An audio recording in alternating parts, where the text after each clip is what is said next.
Hey, it's Drew, and this is the cold open for the most fun episode that I've recorded yet. It's so fun because I'm on the 18th floor of the Norwegian Bliss in a room called the Haven.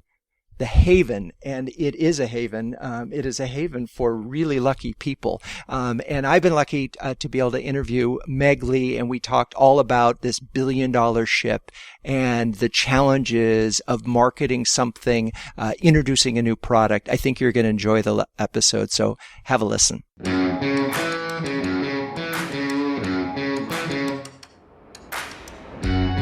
Welcome to Renegade Thinkers Unite, a show that will help you transform your marketing from mere messaging to programs that break the rules and make a difference. Join the movement today and learn non-traditional techniques that give you an edge. Now, here's your Chief Marketing Renegade, Drew Nizer.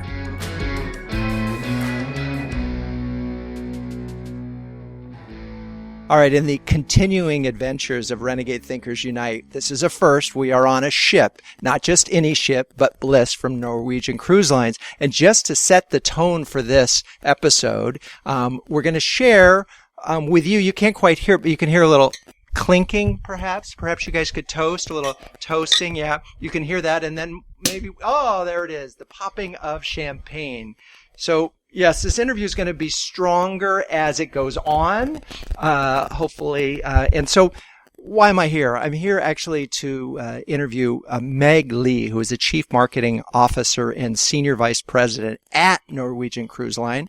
She's been in the position for a couple years, but she's been at Norwegian since 2007. Before that, she was a product director at Johnson & Johnson, so she knows her way around marketing. I have to mention that she went to UNC for business school, and I promise not to hold that against her, being a Duke guy. But you're not the first even from UNC, and I have to balance that out with some from Fuqua people. I just know that now. Anyway, Meg, welcome to the show. Thank you very much, Drew. So first up is Renegade Rapid Fire. I mean, we're going to talk about the ship, this incredible ship that we are on. And this is, you just can't believe the view that we have in the observation deck. So it's an exciting place to be. But we're going to focus. We're going to do Renegade Rapid Fire. So you're ready? Okay. Ready. What's your definition of marketing? Filling ships. I love it. What's the primary role of the CMO? Filling ships. Okay. And making people happy and want to come back again. All right. So we're talking about customer service, sales and customer service. And so that's obviously your top priority. What's your favorite part of the job? The people. And what's your least favorite part of the job? I don't have one. Oh, come on. That's not an answer. I know, but have you seen this place? I know. I mean, you haven't met my boss, but there is honestly nothing to complain about. Okay, fine. One complaint. Okay. I have 2 children and a husband. Right. I could see them more if I didn't do this job. Right. Okay, so that's right. All right. So what's the best advice that you were ever given? Act as if. Act as if. Whatever it is that you're striving to become, act as if. Yeah, you're there. And that's great advice, right? If you want to be something, pretend like you are that now. I love it. Okay. Proudest moment as a marketer? When the new CMO for Regent Cruise Lines was promoted to that role out of my group. Wow. That's kind of a cool story. So this is someone that worked for you, became actually been on Regent too, did excellent cruise line as well. So fabulous. Yeah, amazing. So you're raising great talent that can move on. That's amazing. Okay, what's the most renegade thing that you've done in your career? I say no a lot. Okay.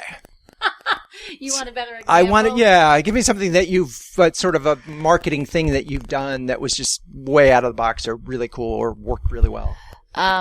Sweatbands for the white party on Miami Beach as a place for easy storage of KY samples. Oh, this was in your Johnson & Johnson days. You had the glory of working on that business. I once worked on Warner Lambert, and we had Anusol, which was that's suppositories for those of you who don't know that. Okay, so the brand that you admire most? I think Target. Oh, that's interesting. Why? Because they really, I believe, walk the walk and talk the talk for improving consumers' lives through all kinds of things: service, the shopping experience, the design of the products themselves, and they do it in a way that's accessible to so many people. Yeah, that's really. I mean, they are a brand that it definitely stands out as Target as a right. So, will machines ever be able to do your job? No. And why not? Because marketing is art and science together, and art, by definition, is going to be very difficult for machines to own, if you will, or replace humans in that regard. And they'll have a tough time enjoying the moment, the champagne on the launch of Bliss. Okay, so awesome answers. You did that way too fast. Oh, well then we should have some champagne. Exactly. All right. Champagne break. Here we go. Okay. We got that recorded. Cheers. Okay. So that's another first for Renegade Thinkers Unite. All right. So we're on the ship. Let's just get into that part of that for a moment. $1 billion? $1 billion. $1 billion. That's how much it costs to build this ship. Yes. So as the marketer, your job is to constantly keep the ship full. My job is to fill a fleet of 16 ships. Right. So. And launch a new ship almost every year. How many rooms is that like a night? I mean, if you were a hotel chain, it'd be a lot of rooms. It's a couple of million people a year. Okay, so we have to get a couple of million people to book Norwegian Cruise Line. Okay. So that's a lot. And let's break your marketing down into sort of the components then that drive that. So when you think about the customer journey, which is a buzzword, which I find kind of annoying, but it works, right? So in travel and cruise generally, we're in the fortunate business of having what we're doing is we're marketing something that people save their time and their money to do. And they want to plan it all the time. People are dreaming about vacation all the time. So we call the dream phase that phase when you're thinking about where you're going to go next, what experience you want to have, who do I want to go with, what's the occasion. There's all kinds of fun, exciting things that we do to celebrate with travel. And then there's experiences that we want to collect and have through travel. So we got to find the people who are right for us. And when they're thinking about what they're going to do, make sure that they're thinking about and considering cruise and then Norwegian Cruise Line. Okay, so we're in the dream moment, and let's talk a little bit. How do you define your targets? Do you have very specific definitions, personas, or other things that you think about when you're with your target?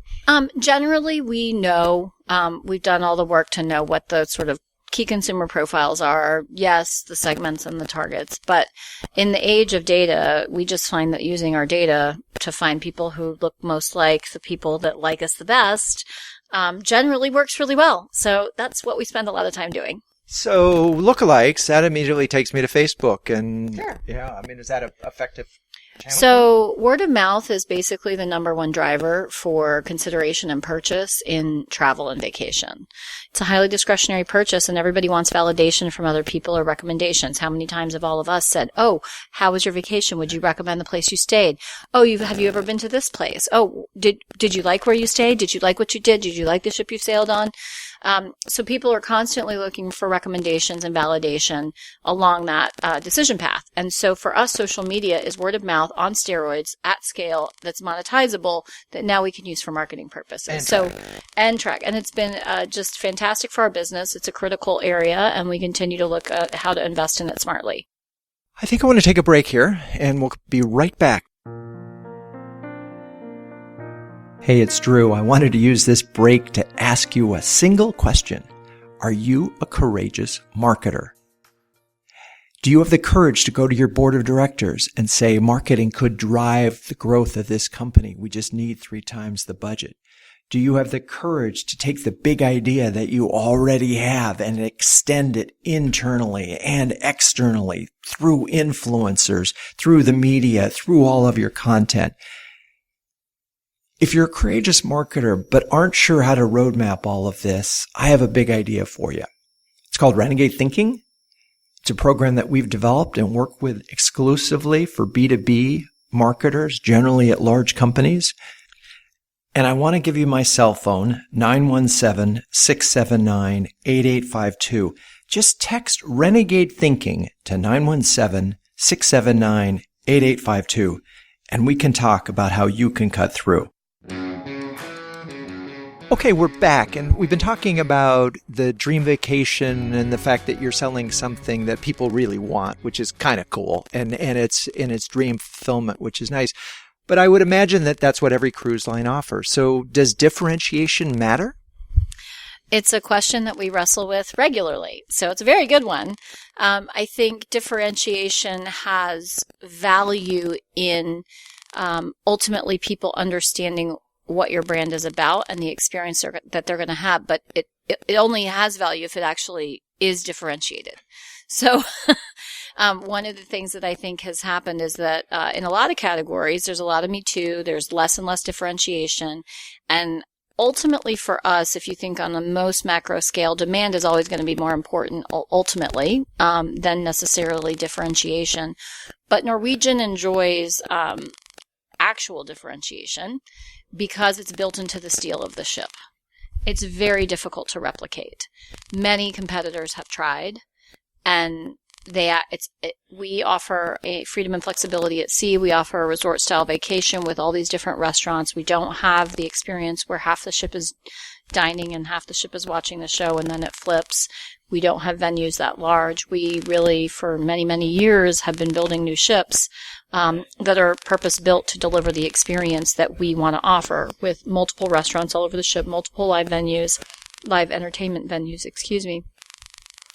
And those are built they're literally steel in the ship. And does marketing play a role in thinking through the product development? Because in a way, that's sort of, if you're baking marketing in and you're saying the differentiation is the ship itself, then...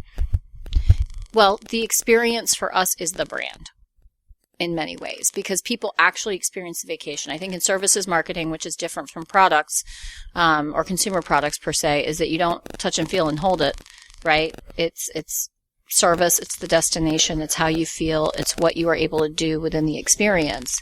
And for us, that continues to be an area that we're able, yes, marketing influences all of that, right? So it's from elevating service or changing service or evolving onboard experiences or making sure all the people in the company have their pulse on what consumers are interested in and how land-based experiences are working for people and what we should do which ones we should prioritize to bring to sea in a way that's going to create meaning and value for the consumer. What do people want to do on vacation, and how can we make that possible for them while they're sailing all over the world?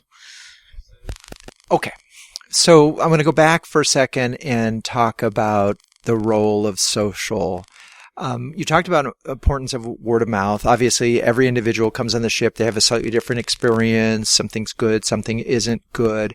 How, as a brand, do you impact word of mouth?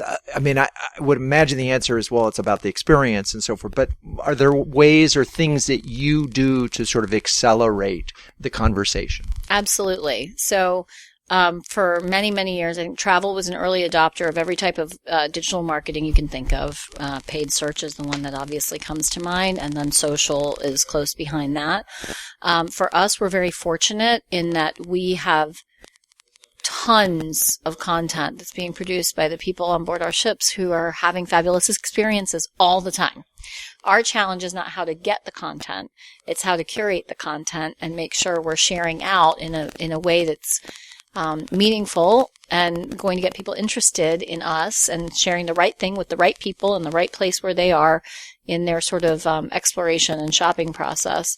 And we have more content than we know what to do with. Fortunately, a lot of the vendors and partners that we work with, they've caught up to that, right? So it used to be that we didn't have enough tools really to be able to manage it at scale, and that's changed, and that's been really helpful for us and our team.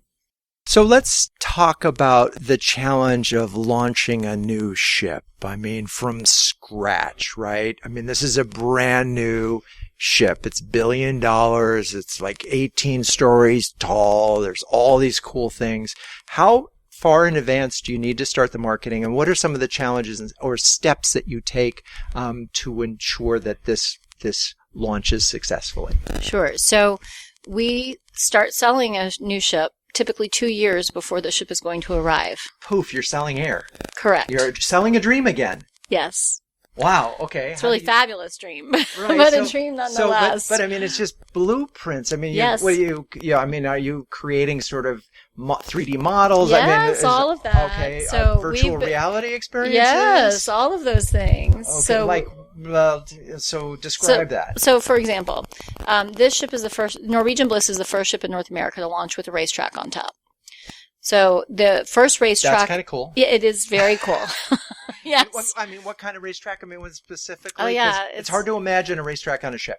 It's a This is radio. 3-story, anyway, it's great. And it takes you several minutes to get around. You can go up to 35 miles an hour. Ooh. You can really race. It's electric cars. You can go do it after this if it's open. And if it's not open, I'll figure that out for you. Wow. Yeah. So, okay. I just got very excited. Yes. So this is the largest racetrack at sea, and it's not the first because we launched the first one on our new ship that went to China last year, the Norwegian Joy.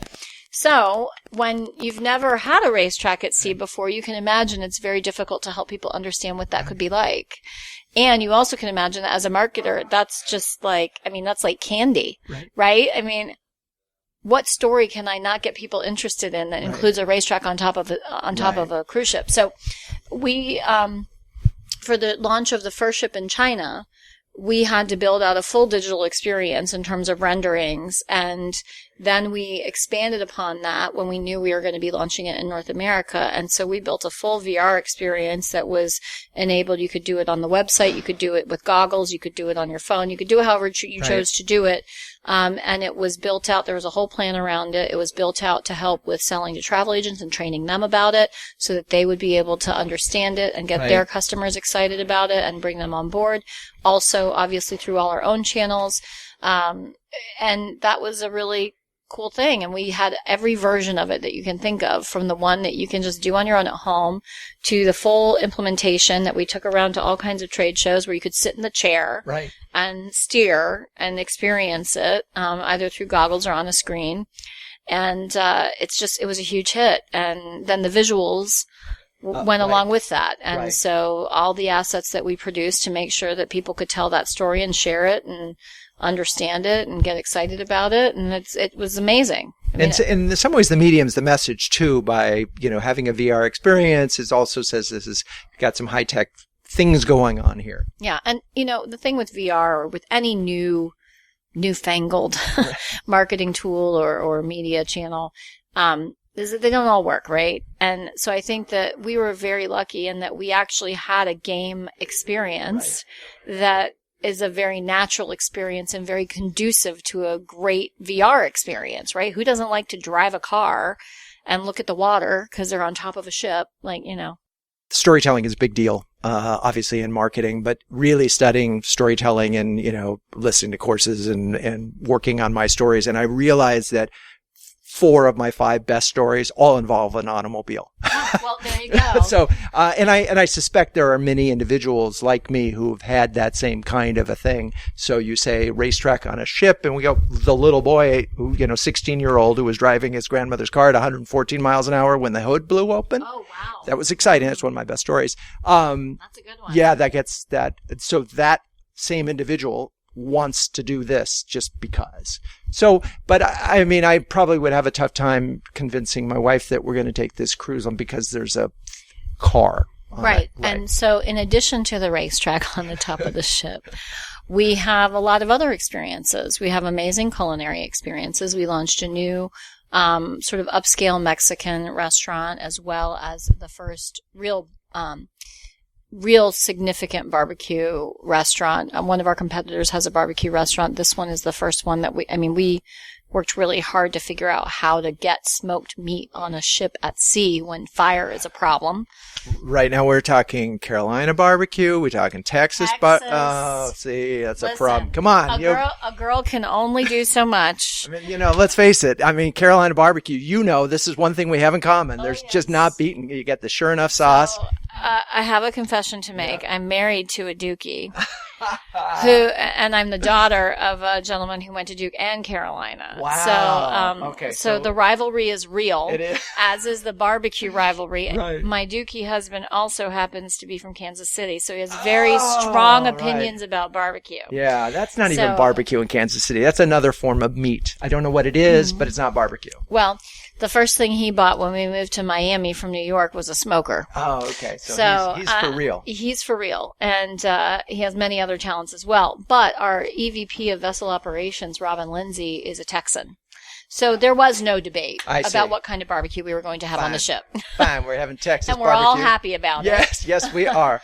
But he and his team have done a tremendous job. They put a tremendous amount of work and focus into crafting and creating a product that could operate at scale, reliably, perfectly every time, on a ship, at sea. Right. And as you're describing this, it's sort of, I think about the things they have to do to get a piece of equipment in a NASA, a rocket. In some ways, this is a ship. It's moving at sea. Things happen. This is designing for a ship experience. Is tricky. So in our case, they had to figure out, there's all kinds of innovation that happens on a ship, right? When you build or any new product, but on a ship in particular, because we have entertainment, culinary, spa, fitness, wellness, water slides, racetracks, and oh, by the way, there's fabulous rooms that you can enjoy. If you ever get back to them. And we go to multiple destinations. Yes. So they actually had to figure out a situation where they could work to do some smoking on the land, and then they would bring it to the ship and then they'll finish it here, because you can't actually smoke over an open flame on a ship for obvious safety reasons. And we didn't think we could do it, but they figured it out, and they created a product and an experience that is acceptable to a Texan. So I think that's enough said. All right, enough said on that. All right, we're going to take a quick break, and when we come back, we'll be drinking champagne. You've been listening to another great interview on Renegade Thinkers Unite with Drew Neiser. But the value doesn't end there. As a listener, you can download a free ebook from Drew, Renegade Thinkers. Interviews with 11 trailblazing CMOs any business can learn from. Top marketing thought leaders and proven executives from Time Warner, American Express, and Chico's, and others. Get your free copy at renegadethinkersunite.com/ebook. For listeners only at renegadethinkersunite.com/ebook. Okay, we're back, and there's still a little bit of champagne in our glasses, so I'm sure we can make it through this last segment. You mentioned B2B and the role of it, and I think the folks listening may or may not have thought about that, but I imagine that travel agents play a huge part in the booking process. Absolutely. So travel agents are key for cruise, and cruise is a very considered purchase. And there's lots of barriers to people making a decision, not just to leave home and go somewhere else, but to leave home, often get on a plane. They have to have a passport, because we sail internationally, so to get on the ship, you need a passport. And you're not going to a new place that doesn't move. You are actually getting on a vessel that leaves and goes on the water and goes perhaps multiple places that you've never been. So we are hugely reliant on the great relationships and the great work the relationships that we have and the work that we do with travel partners. And so by the way, I have to do a shout out to Norwegian, because we did the Norwegian Sun, the Baltic cruise several years ago. And one of the best parts of it was 3 generations. My dad, who was probably 87 at the time, and our daughter, who's just, 21. And my wife and I, the 4 of us had a ball doing the Baltic. It was really a great experience. So that was a complete diversion and irrelevant to what we were talking about. Although we did go through a travel agent. I do remember that. Well, we are talking about cruises. Yeah, so it's not completely irrelevant. And we are talking about your brand. But and our selection process went like this. Our daughter was finishing up in Copenhagen. We needed a ship that was leaving Copenhagen at about the time it happened. So it was really very, needle in a haystack type thing. And Norwegian came up. And because I had done the Dawn and the cruise to nowhere out of New York City, I was familiar with Norwegian. All right. So the travel agent, how do you look? Every cruise line is talking to these people. how do you get your brand idea across to them? So it's a big job, and we work really hard at it all the time. So, I mean, that's the secret, when you got to work really hard on it and focus and invest the right resources and the right people and all of those things. So we have incredibly robust training platforms. We have an online university called NCLU that we developed internally with the help of a partner. So I guess it's both, internal and external. And we actually just relaunched it to modernize that. But that was, I mean, it was a huge amount of work. Huge. Yeah. And when someone, a travel agent takes the course, are they certified as Yes, absolutely. So you get certified as various levels of expertise that are associated with our brand. In our case now you get, I think, associates, bachelor's, master's, and then a PhD, in NCLU. I want one of those. So do I. I've been a little busy, so I haven't had time to take all the courses in the new program. But we call it edutainment because it's serious, lots of information. Because if you've sold travel or you haven't sold travel, many people coming into travel now are new to travel. They haven't actually been a travel agent very long, or completely new. Or if you're new to cruise or new to Norwegian, there's just so much you have to learn. So if you've never traveled to Alaska, or you've never traveled to Europe, or you've never traveled to the Caribbean, our job is to help make you knowledgeable, confident, and able to help somebody plan a fabulous trip to any of those destinations. So it's a wonderful service that you're providing. How do you get them to enroll? Well, that's a very good question. It's called marketing. That! Yes! Oh, God, it always comes back to that. So we're very fortunate that we've had a commitment to travel partners for some years. It's the partners first commitment. We've been very public about it. It's we as a company will never do anything but be supportive and collaborative with the travel agent community. And every single cruise line has followed us and copied us since. So we have been a leader in the category of never wavering in our commitment to travel partners as really important marketers and sellers of cruise. And caretakers of our guests, let's be honest. Can you book directly, or do you have to go through it? Yes, you can. You can. We offer that for people who choose to do that. Right. But quite frankly, travel agents are still the majority of our business. And we expect that to continue. And so we invest in training and education. We invest in making sure that we get the word out to people that this is here. Right. And honestly, the value of it and the value of the experience itself then generates word of mouth recommendations from other travel agents. So, I mean, we have to offer a top-notch experience that actually helps them be more successful professionally. And when you do that, people talk about you and they tell the people that they work with to make sure they go do that. And when you do it properly, you are creating more people who are interested in helping bring people to Norwegian. So it's not so different than consumer marketing. So we have the push of the travel agents who, when somebody says, hey, we're thinking of a cruise, you want Norwegian to be the first choice for them. There still has to be the pull, though. The consumer has to be aware. Yes, absolutely. And so let's just talk about, we've talked about word of mouth and scaling that. Does television still play a role in your marketing? Yes, we call it video just so people don't think we're old-fashioned, but yes. And probably a big role because it is the most efficient way of creating mass awareness. Yes, and more importantly for travel and cruise, it's very difficult to tell the story of a multi-destination vacation on a ship with all these experiences with one or two or a couple images and some words. So video has actually been incredibly important to us for a long time. We've been in the content business for a long time. Now we want to do a whole lot more of it, right? Because there's so much more opportunity for it. And video is always going to be important. So yes, there's a 30-second TV ad and it works really hard for us. And we do that, but we do it in a very targeted, measurable way in markets where it makes the most sense and it's delivering the objectives that we need to deliver for the business. You don't have to rationalize to me. I'm actually a full believer in television, still am. And, as a Byron Sharpian, brands grow through awareness and being able to, being top of mind. And there's almost no other way of doing it.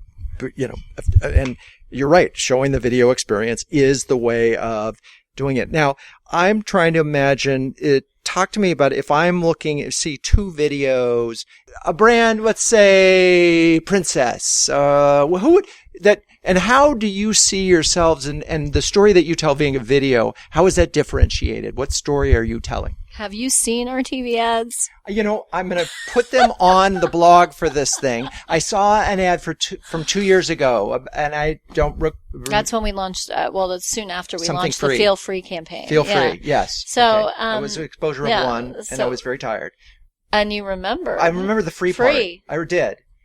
I did, and the offer at the end. My CEO is going to be very happy that you remember the free part. Right. And I remember the offer at the end, and I thought, oh, that's interesting. So we got brand, and then we have offer. Boom. I'm really happy that you remembered the offer part. Okay. Okay. So listen. So, yes. Creative storytelling through video. We also do a lot of radio. Okay. We do lots of video on digital and social and all those other places. Right.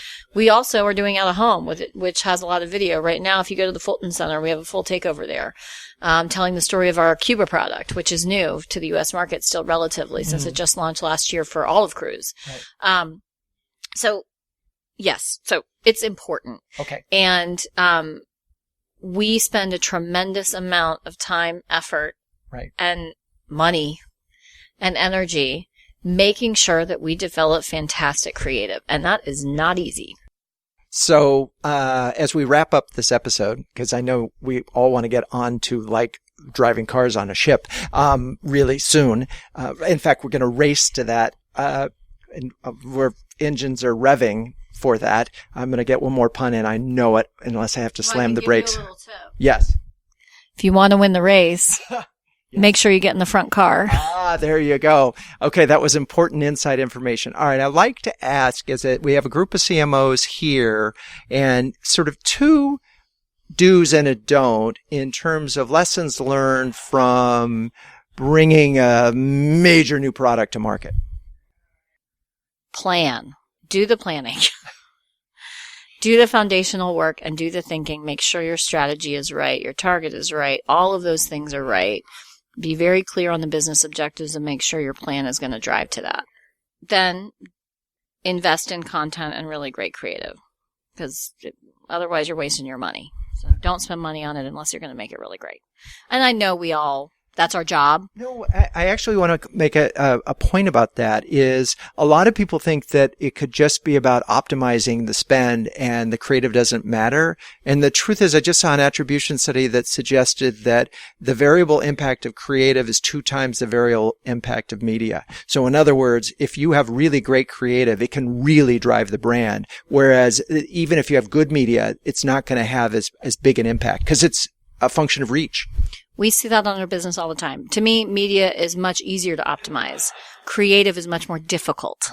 Right? So do you have any don'ts? One don't. Never let fear be a driver of your decision.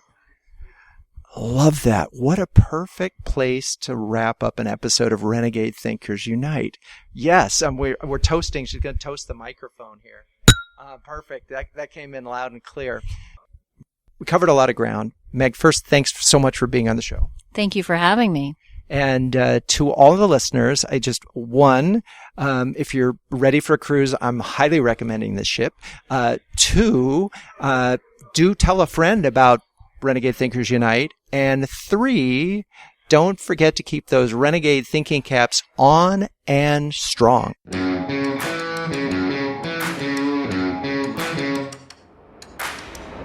This has been Renegade Thinkers Unite, but it doesn't end there. Just go to renegadethinkersunite.com for more and subscribe to the show. That way, you'll never miss an episode. We'll talk with you next time on Renegade Thinkers Unite.